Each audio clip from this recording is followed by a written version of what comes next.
Bonjour et bienvenue pour cette séquence de paroles de la vie éternelle. Dans cette vidéo, je vais parler un peu de ce qu'on appelle la consolation. Je dis bien consolation, je ne parle pas de résignation. Il ne s'agit pas de se résigner. Il s'agit d'accéder à la consolation.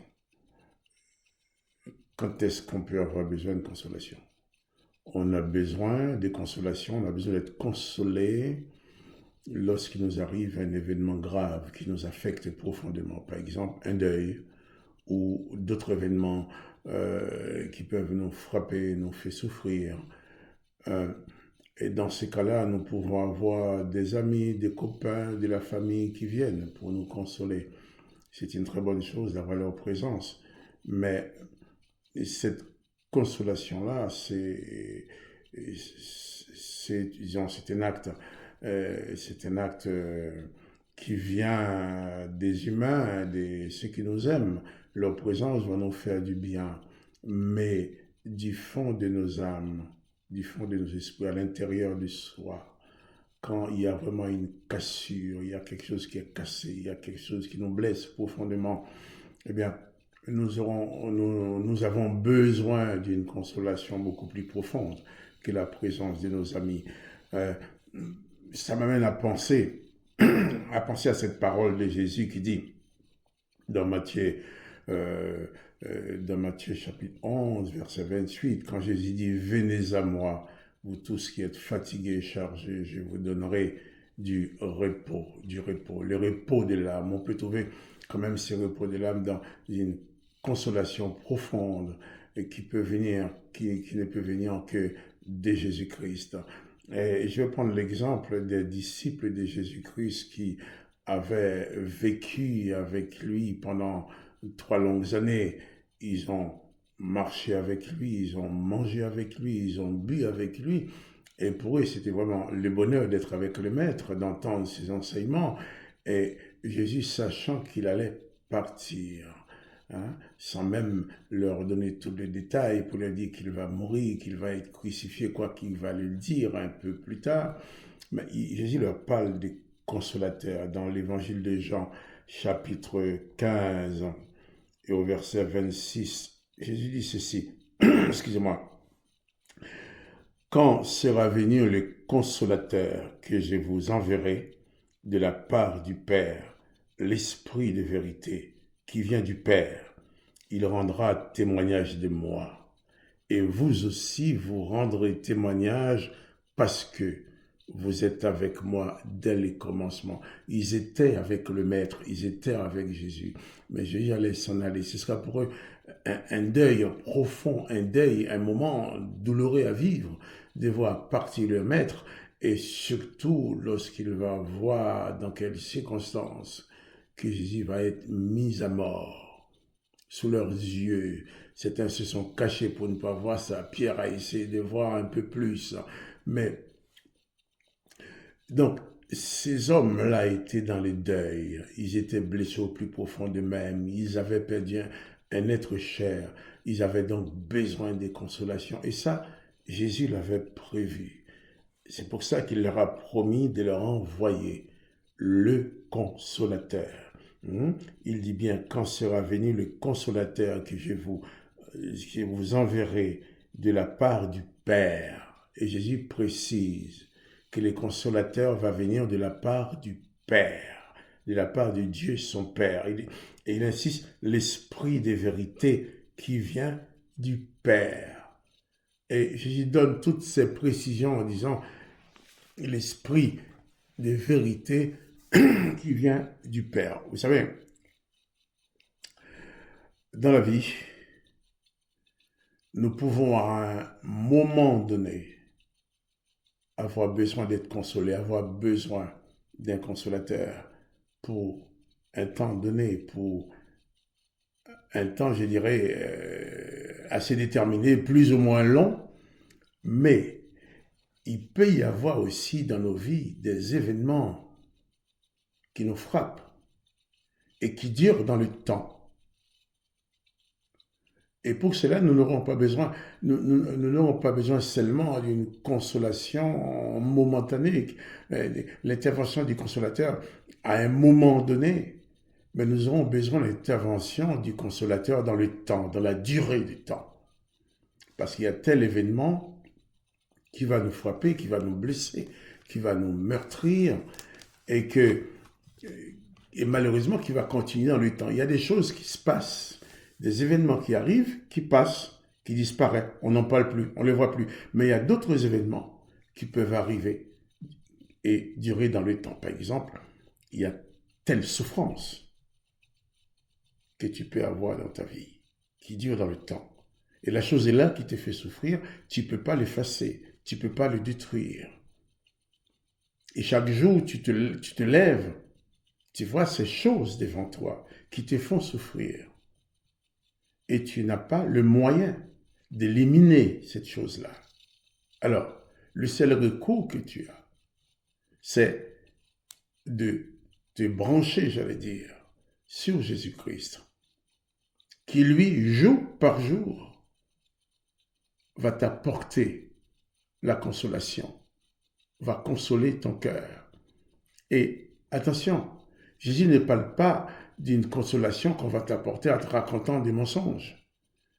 Dans tes difficultés, quelqu'un peut venir te dire des choses qui ne sont pas vraies du tout, mais sachant que ces choses pourraient t'apporter un apaisement, pourraient te consoler. Jésus n'apporte pas la consolation avec le mensonge. Il dit bien, quand viendra les consolateurs que je vous enverrai de la part de mon Père, il ajoute l'esprit de vérité.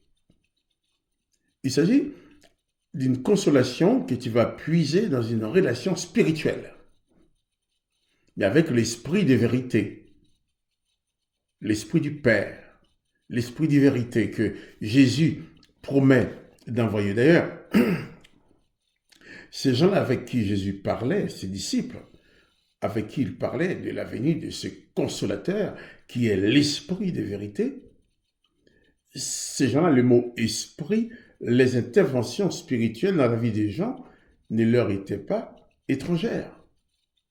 C'était des Juifs dans le pays d'Israël.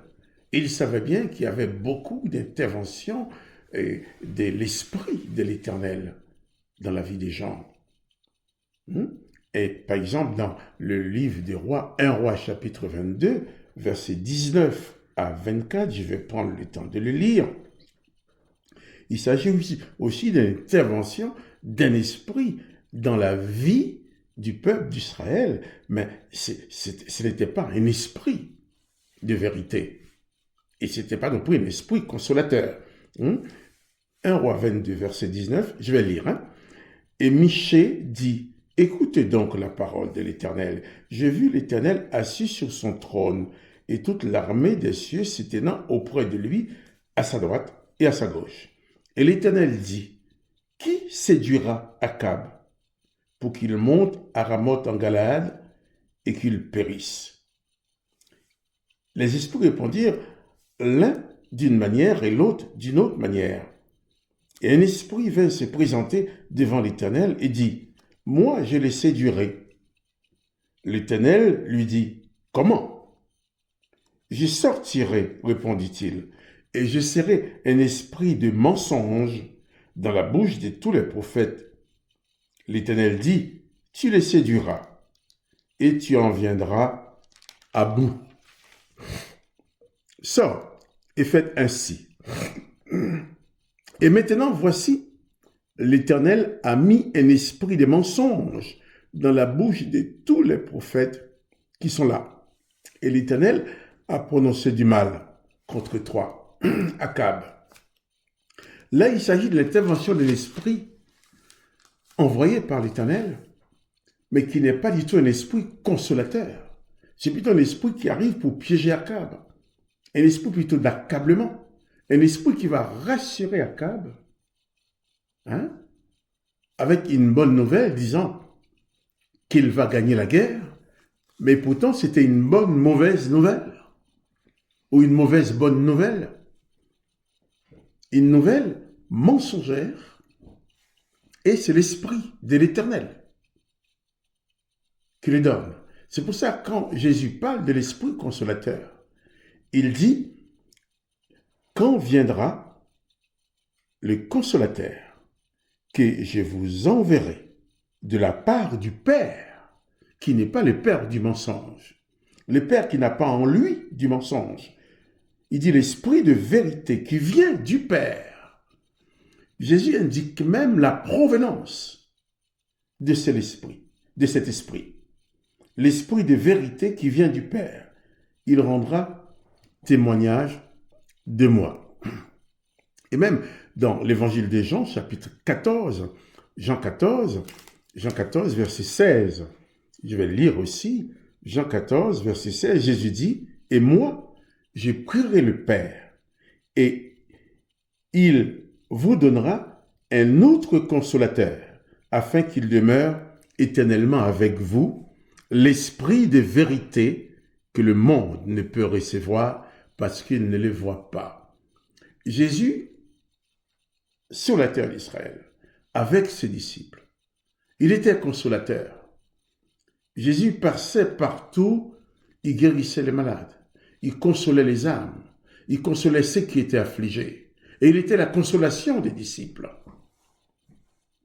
Et c'est pour ça que Jésus dit, je prierai le Père, il vous enverra un autre consolateur. Mais cet autre consolateur, c'est l'Esprit de vérité. Donc il est important de savoir, l'intervention de l'Esprit de Jésus dans le monde ne peut qu'être un esprit consolateur. L'intervention de Jésus-Christ dans le monde, c'est pour apporter la consolation, apporter la paix. Dans cette vie de misère que nous menons, car sur cette terre, nous vivons sur un sol qui a été maudit par l'Éternel. Qui signifie, même si tu crois en Jésus, tu vis quand même sur un sol maudit. Tu vas voir beaucoup de choses maudites qui passent sous tes yeux. Tu vas voir beaucoup de malédictions qui vont se manifester sous tes yeux. Quand tu vois souffrir les gens, quand tu vois les guerres, quand tu vois la haine, quand tu vois même au sein des familles, la haine qui puisse exister entre frères et sœurs. C'est triste. Quand tu vois des événements qui peuvent se produire dans ta famille, des événements dont tu n'es pas l'auteur, des événements dont tu n'as pas non plus la maîtrise, et quelquefois tu es obligé de subir.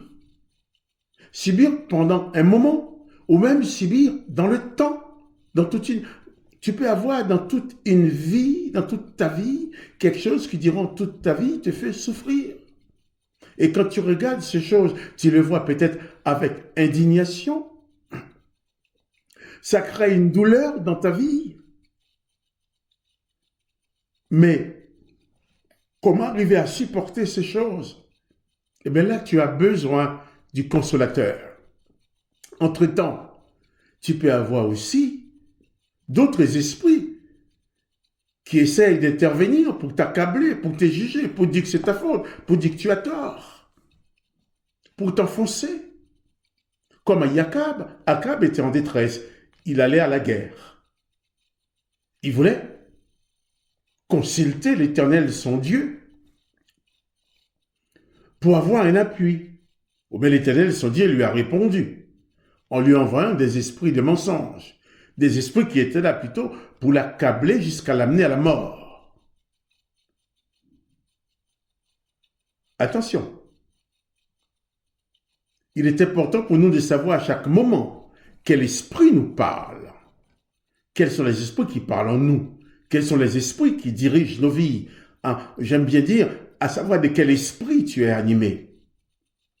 Et ces prophètes-là qui parlaient à Akab, Akab les a fait confiance.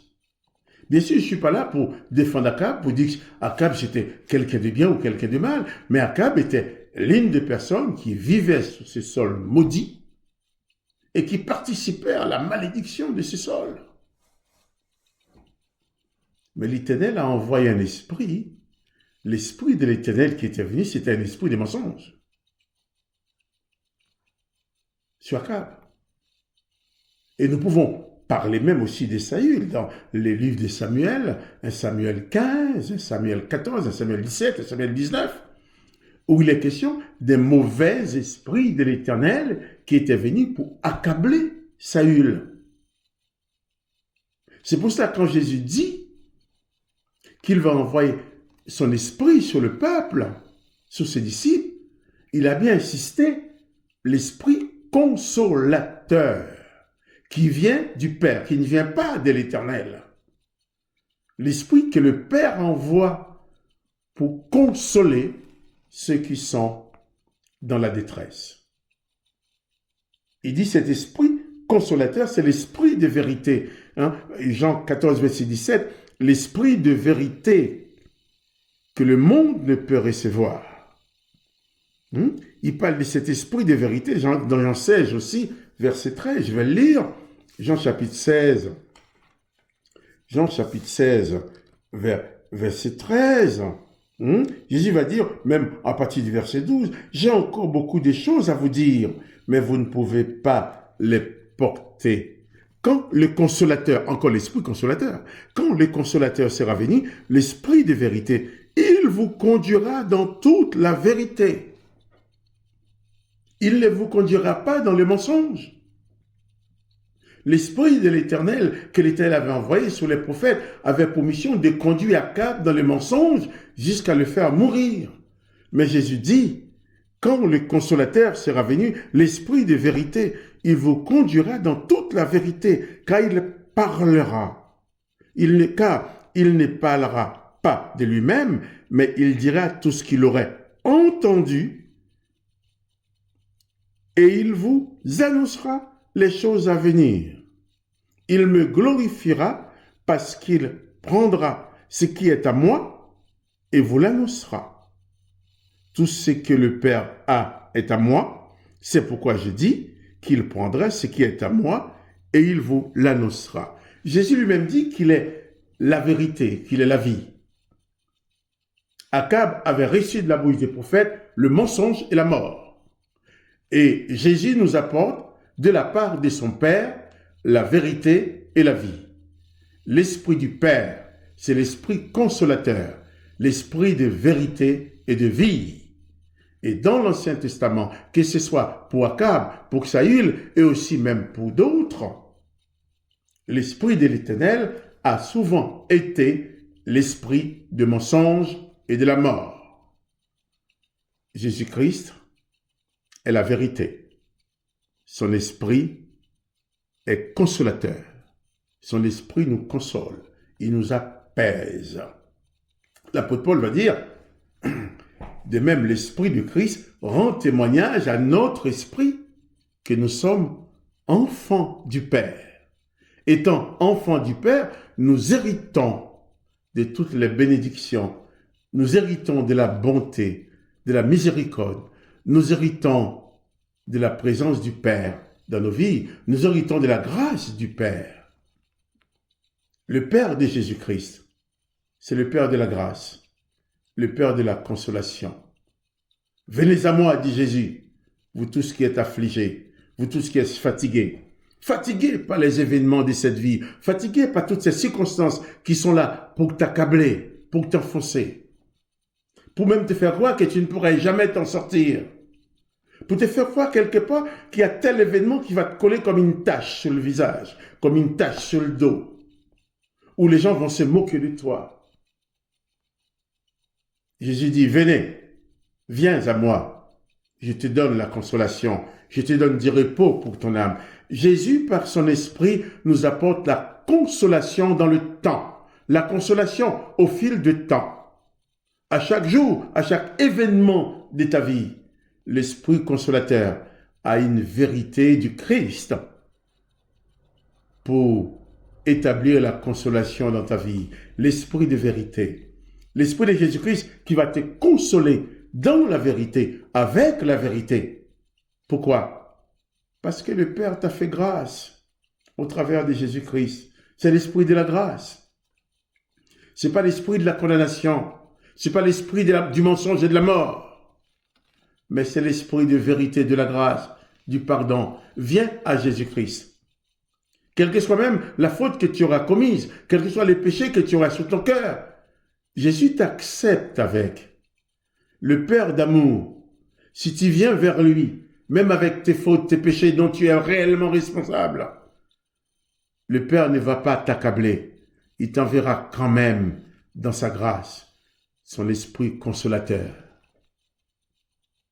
qui t'annoncera la grâce, qui t'annoncera le pardon du Père, qui t'apportera la consolation, l'esprit de vérité, l'esprit de pardon, l'esprit de la grâce, l'esprit consolateur qui a consolé les disciples de la disparition physique de leur maître. Et au travers de l'esprit consolateur, Jésus était toujours avec eux. Et au travers l'esprit consolateur que le Père t'envoie aussi à toi, de la part de Jésus-Christ, eh bien Jésus-Christ demeure avec toi en esprit. Ce que Jésus veut faire, c'est demeurer avec toi par son esprit, dans le but de te consoler, de t'apporter l'apaisement que personne ne peut te donner. Jésus va dire à ses disciples, je vous donne la paix, je vous laisse, je vous donne ma paix. Et il dit même, je ne te donne pas la paix comme le monde donne. Alors, que ton cœur et ton âme ne soient plus troublés. Reçois dans ta vie l'esprit de vérité, l'esprit consolateur, et ne sois plus troublé. C'est vrai, il y a tant d'événements dans ta vie qui sont là pour semer les troubles. Tu les vois tous les jours devant toi. Tu les penses tous les jours dans ton cœur, dans ta tête.